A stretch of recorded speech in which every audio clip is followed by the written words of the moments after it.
All right, that means all the transfer madness that happened today, for today, transfer deadline day, 1st of September, 7 p.m., the transfer window closed. Only one man didn't get his wish, and that's MARC GUEHI'S.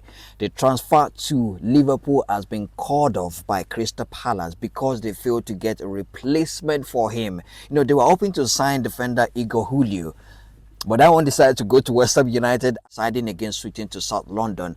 Sadly for MARC GUEHI'S, I know he wants to go to Liverpool, but then is a very reasonable man. This is the final year of his contract at Crystal Palace, and there is a standing agreement between the chairman of Crystal Palace, that's Steve Parish, and the coach of Crystal Palace, Oliver Glasner, that if they don't get a worthy replacement, MARC GUEHI'S will not leave.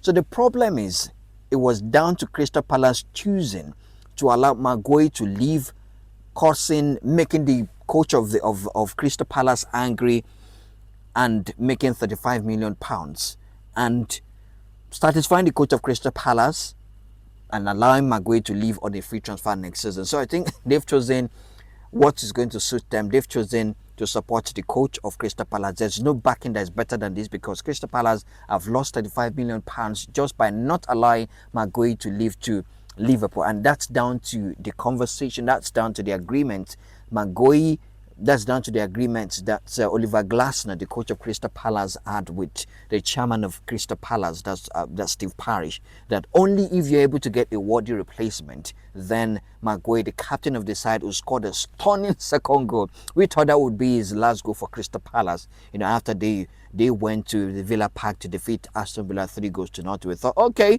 that's goodbye, that's a goodbye goal, that's the best way to bow out. But then his deal is not going to work out eventually. Although there are contrasting reports suggesting Palace opted not to complete the deal following Igor Julio's medical. He's not played a lot of games in the last 6 months for Brighton. So they just chose not to follow through with his medical. They don't think he's a worthy replacement for MARC GUEHI'S. But for Newcastle United, for Liverpool majorly, they were able to acquire the player that they want, and the player that wants to play for them, that went through every kind of tantrum, that became rebellious, that refused to train with Newcastle United anymore. We're talking about Alexander Isak. Newcastle United eventually sold Alexander Isak for £125 million to Liverpool, and they also brought in Yohan Wissa. After Yohan Wissa wrote a passionate letter yesterday, they eventually allowed him to go to Newcastle United. Brentford eventually allowed him to join Newcastle United. So Brentford have lost their top forward players because Bryan Mbeumo joined Manchester United early on when his summer transfer window just started.